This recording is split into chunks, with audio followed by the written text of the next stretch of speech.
Salut YouTube, c'est Agathe. Aujourd'hui on se retrouve pour une nouvelle vidéo qui sera le book haul du mois de juin. Donc je suis plutôt choquée du nombre d'achats que j'ai eu durant le mois de juin. C'est-à-dire qu'en fait j'achète pas beaucoup de livres, je pense que vous l'avez remarqué, à part les book hauls d'anniversaire, donc c'est-à-dire de février et Noël. Donc forcément ils vont être gros parce que je profite de ces moments-là pour demander plein de livres que j'ai vus pendant l'année. Mais il y a un autre mois également où j'ai tendance à acheter pas mal. Et donc c'est le mois de juin parce que j'ai une petite tradition depuis maintenant 3 ans je crois. À mes anniversaires je demande des cartes cadeaux que j'utilise durant l'année quand j'ai vraiment une envie. Une envie, voilà. Mais souvent j'essaye de garder 30-40 € de côté pour pouvoir aller acheter d'un coup 4 ou 5 livres à la Fnac, parce que mes cartes cadeaux sont à la Fnac. Et c'est un moment que j'aime trop parce que j'achète les nouveautés et je vais les lire pendant les vacances même. Il y en a que j'ai déjà lu, mais bon voilà, là n'est pas la question. Il y a ce petit truc de tradition, il y a plus les livres que vous avez vus dans le dernier unboxing, je vous mettrai le lien en barre d'infos si vous voulez aller le voir, mais comme je vais vous présenter les livres là, je vous conseille de quitter la vidéo, d'aller voir l'unboxing et de revenir sur la vidéo, comme ça vous aurez le suspense de garder. Ensuite il y avait un livre que j'avais acheté sur Price et 3 livres que ma mère m'a acheté, enfin 3. Vous verrez, ils sont un peu spécial. Bon bah, c'est parti. On va commencer avec le livre que j'ai acheté sur Price Minister dans la boutique Gilbert Joseph. Il s'agit de L'Offre de Karina Hale. C'est le 2e tome du Pacte. Dans cette histoire-là, on va suivre une jeune femme qui a tout perdu du jour au lendemain quand son mari l'a quittée. Elle a plus rien, plus d'argent, plus d'appartement. Sauf qu'elle doit élever son fils et un jour, un homme, je sais plus comment il s'appelle, je crois que c'est le frère de la personne qu'on suit dans le tome 1. Kyle, je crois qu'il s'appelle dans le tome 1.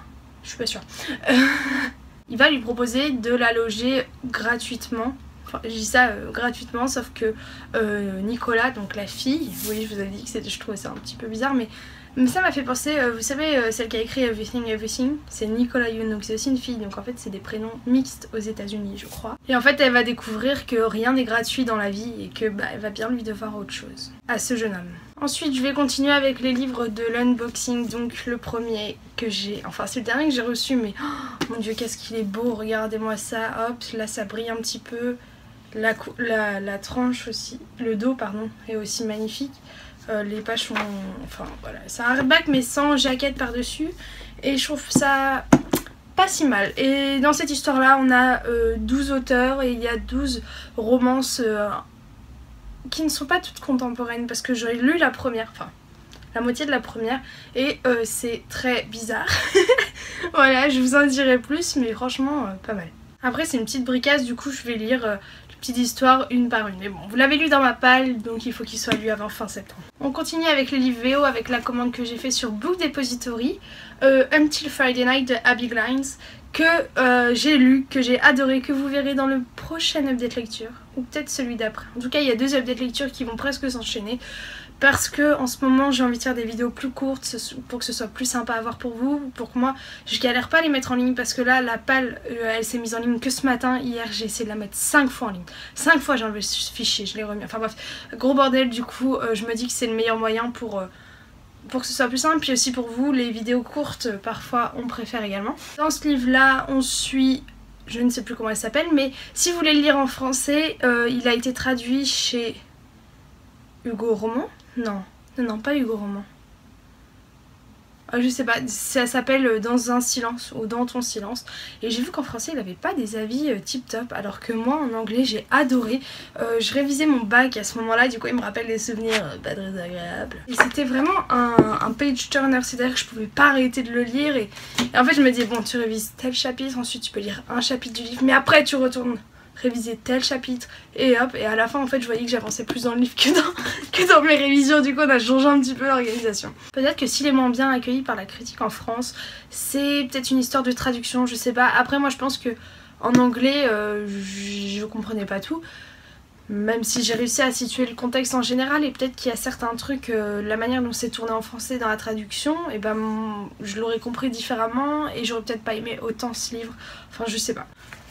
Je suis malade. Faut que je vous tourne 3 vidéos aujourd'hui. Oh, j'ai le puce tout rouge oh. L'autre livre en VO, enfin l'autre, il y en a 3 donc le dernier livre en VO c'est Swear on This Life de René Carlino. En fait Emily a un passé très sombre et elle a eu un meilleur ami pendant une grande partie de sa jeunesse je crois. Un jour ils sont plus amis et qui est son premier amour je crois. Ils ont séparé leurs chemins. C'est joli dit comme ça. Et un jour elle va entendre parler d'une histoire qui fait vraiment un best-seller quoi, et elle va vouloir le lire et à partir du moment où elle commence à le lire, elle va trouver sa propre histoire à elle dans les pages et elle va vouloir absolument trouver l'auteur, mais elle pense que c'est son meilleur ami qui se cache derrière ce faux nom d'auteur. Et le dernier, je l'avais commandé sur Amazon. Il s'agit de The Vanishing Girl de Laura Thalassa. Une vidéo va arriver sur ce livre spécialement. Je préfère pas vous donner de date parce que j'arrête pas de changer mon planning de vidéo. Mais elle est déjà montée et elle est déjà pré-postée sur YouTube. Du coup, voilà, je vous laisserai avec la vidéo. Cette histoire, on va mêler une romance très présente. C'est le point fort du livre auquel je ne m'attendais pas du tout. Donc je préfère vous le dire pour ceux qui n'aiment pas trop la romance. Avec un programme gouvernemental qui modifie des embryons pour permettre à des gens de se téléporter. Et ils s'en servent comme des agents secrets, enfin un énorme... Mais j'ai adoré ce livre. C'est pas un coup de cœur, mais je l'ai adoré. On va passer aux 3 livres que ma maman m'a ramené. Donc elle m'a ramené tout d'abord Calendar Girl le mois de juin. Trop mignonne, j'étais en train de réviser, j'en pouvais plus. Elle me l'a posé comme ça, elle m'a dit tiens Agathe. J'ai fait oh, merci Manou. Je l'ai déjà lu, qu'est-ce que j'en ai pensé je vous avoue que je les lis parce que déjà ma maman me les offre vu que c'était un petit pacte qu'on avait passé en janvier quand elle m'avait offert le tome 1. Je lui ai dit maman je vais pas être capable d'acheter les 12 autres tomes, enfin les 11 autres tomes. Elle m'avait dit t'inquiète pas, je m'en occupe. Du coup il est lu et il a... Je trouve que c'est bien parce que dans celui-là l'histoire change un petit peu du schéma répétitif qu'on avait à chaque fois, sauf que Mia me casse royalement les voilà, vous voyez ce que je veux dire. Et la fin, enfin j'ai trouvé ça... C'était mal fait en fait. L'auteur a voulu faire quelque chose un peu d'original, mais elle l'a très mal fait et du coup bah ouais voilà. Mais comme vous le savez, pour l'instant je suis pas dégoûtée de cette série parce que je veux savoir le mois de décembre. Et je pense que parce que le mois de décembre est en lien avec le mois de janvier, pour ceux qui l'ont lu. Et je pense que c'est ça le gros point fort de l'auteur, c'est qu'elle a réussi à nous tenir en haleine. Limite, je serais mieux d'acheter le mois de décembre directement. Ensuite, je vous parlais de 2 autres livres que ma mère m'avait achetés. C'est pas vraiment des livres, mais je crois que vous le savez, mais je vais partir en colo en Irlande dans une semaine pile. Je serai dans l'avion et dans le train. Je pars, si ça vous intéresse, je m'en fous, je vous le dis quand même. Je pars un peu en sac à dos en fait. On fait 5 villes en 15 jours et ma valise est juste énorme parce qu'il faut que je mette tout ce qui est matelas, sac de couchage, ma popote et tout dedans. Enfin, mais ça va être génial. Du coup, j'ai déjà prévu de vous faire une petite vidéo sur l'Irlande à mon retour. Mais un espèce de vlog en 2-3 minutes où je vous mets les paysages, ce que je mange et tout. J'espère que ça vous intéressera. Dans tous les cas, moi j'ai envie de le faire parce que je l'avais fait pour mon voyage scolaire. Je l'avais mis sur Facebook avec tous mes potes et c'est vraiment... Enfin, maintenant que l'année scolaire est finie, je l'ai re-regardé et ça me rappelle plein de souvenirs de cette année. Et tous mes amis m'envoient un message en me disant « Agathe, t'as eu trop raison de faire ça ». Je vous avoue que je le poste... Au début, je voulais le poster sur la chaîne et je me suis dit qu'il y avait plein de gens qui ne savaient pas l'existence de ma chaîne YouTube, c'est qui est la majorité de mon entourage, et ils avaient peut-être pas envie d'être sur YouTube. Du coup, pour les respecter, on va dire, je voulais pas mettre ça sans leur autorisation et j'avais pas forcément envie de leur parler de ma chaîne parce que voilà, pas beaucoup de gens savent pour ma chaîne. Voilà. Mais bon, ça, si vous voulez, je pourrais vous faire une FAQ où vous me posez toutes les questions comme ça parce que je trouve que c'est un peu plus compliqué d'avoir une chaîne YouTube quand on est au lycée. Avec le regard des adolescents sur soi, parce que on va pas se mentir, ils peuvent être très cruels. Du coup, moi je vous avoue... Vous savez quoi? Je vous répondrai dans une FAQ. Voilà. Donc elle m'a acheté 2 guides touristiques. En fait le routard, c'est celui qu'on a l'habitude d'acheter dès qu'on visite un pays avec mes parents, mes frères et soeurs et tout. Sauf que là c'est une bonne bricasse et en fait je trouve ça bien quand on est tout seul et pas quand on est dans un voyage organisé, parce que du coup ils nous conseillent des endroits où aller, des choses comme ça. Là moi j'aurais pas vraiment le choix, même s'ils disent qu'on peut demander et tout. Je préfère, en fait je pense que je vais prendre celui-ci.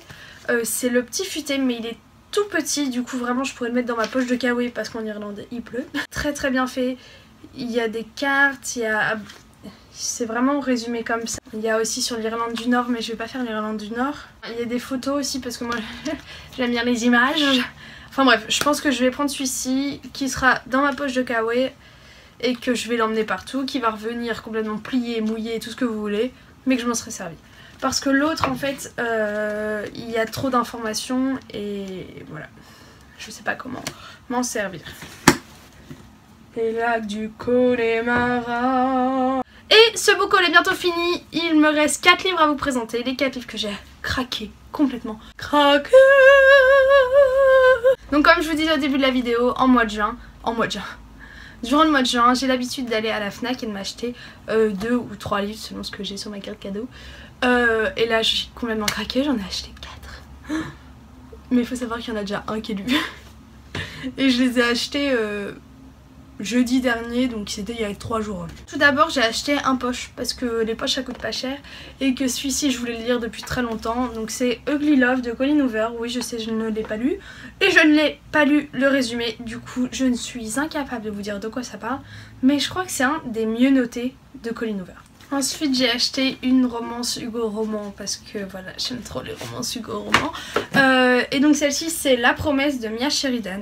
Mia Sheridan c'est celle qui a écrit Arthur's Voice je crois, et que je n'ai pas acheté parce que je sais pas si c'est dit dans le résumé, mais le personnage masculin a une particularité et en fait je sais que ça va me bloquer. Je pense que je vais l'acheter, j'ai vu qu'il était sorti en poche.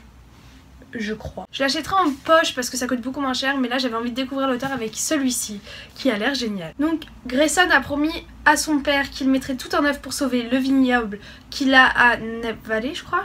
À Napa Valley, excusez-moi. Je suis désolée. Qu'il n'a pas un sou et qu'il n'inspire pas du tout confiance aux investisseurs.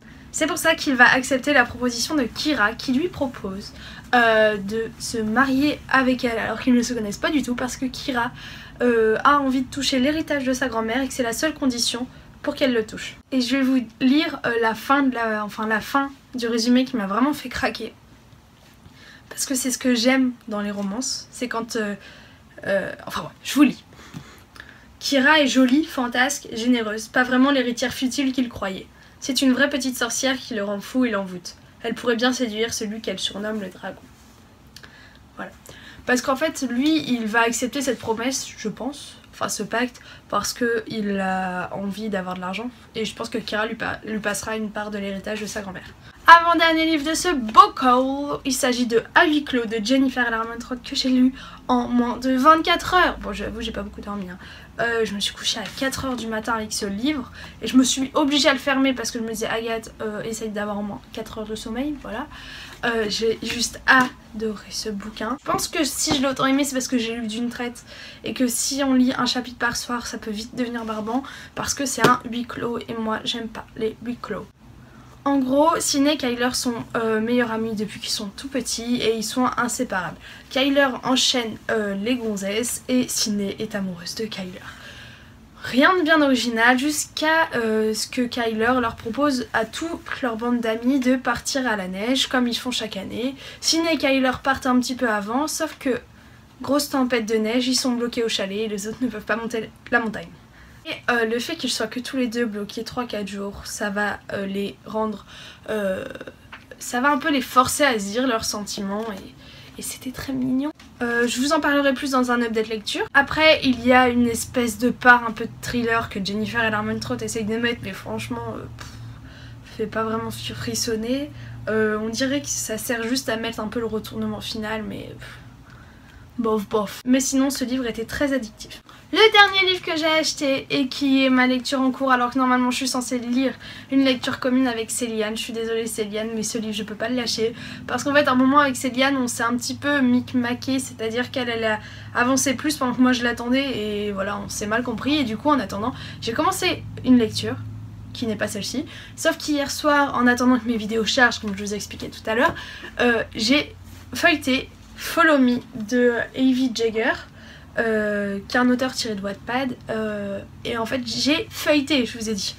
En fait j'ai voulu juste lire le premier chapitre qui est un exemple d'interrogatoire en fait. Et du coup j'ai juste feuilleté. J'en suis à la 208e page. Non j'adore ce bouquin, vraiment je pense que je vais le finir aujourd'hui. Il me reste 200 pages encore mais... je peux pas et en même temps il faut que j'avance dans Six of Crows pour pas bloquer Céliane. Donc aujourd'hui ça va être journée lecture, montage, postage de vidéos. Ah et il faut que j'appelle Yves Rocher aussi. Enfin bref vous en avez rien à faire ça. Dans cette histoire on suit Tessa qui est agoraphobe et qui en fait il s'est passé quelque chose en juillet à la Nouvelle-Orléans, en juin je crois, à la Nouvelle-Orléans et on n'arrive pas à savoir ce que c'est. En tout cas à la 208e page on sait toujours pas ce qui c'est mais ça lui fout une trouille bleue de sortir. Ce qui lui permet entre guillemets de garder la tête hors de l'eau, c'est un chanteur, donc Eric Thorne, moi j'irais Thorne, je suis bonne Thorne, c'est Eric Thorne qui, moi je le vois un peu, je l'imagine un peu à la Harry Styles, je sais pas pourquoi, hein, mais vous voyez c'est un chanteur vraiment à succès un peu à la Justin Bieber qui en peut plus de ses fans. Un autre chanteur un petit peu dans ce genre là s'est fait par une fan et depuis Eric Thorne a peur, il prend plus aucun plaisir, il est bloqué par sa maison d'édition. Et est-ce que je vous dis ça parce que c'est pas dans le résumé derrière mais je trouve ça important de vous le dire. Et en fait il va le créer un compte haters, quelqu'un qui va démonter Eric Thorne dans le but de péter sa popularité pour que sa maison d'édition le lâche. J'en reste là. Ce livre est juste, mais j'adore, je peux pas le lâcher, j'arrête pas de tourner les pages. Tessa, c'est un personnage que j'aime bien, même si j'aimerais comprendre plutôt rapidement ce qui se passe parce que là on tourne pas mal autour du pot. Après il y a les interrogatoires qui coupent certains chapitres. Je dirais que ça fait 3 chapitres un rapport d'interrogatoire. Et pour l'instant on n'avance pas trop dans ça en fait. On comprend un peu un témoignage directement des gens, pourquoi ils ont fait ça et tout, mais on ne sait pas ce qui s'est passé au final et pourquoi ils se retrouvent interrogés. Donc voilà, c'en est tout pour cette vidéo. Je sens que ça va tomber en plein milieu quand je vais parler. J'espère que ça vous aura plu, j'espère que vous aurez aimé. N'hésitez pas à mettre un petit pouce en l'air. Abonnez-vous pour voir les prochaines updates lecture où vous retrouverez certains des livres comme celui-ci, enfin bref, voilà. En attendant la prochaine vidéo, je vous fais plein de gros bisous. Ciao ciao.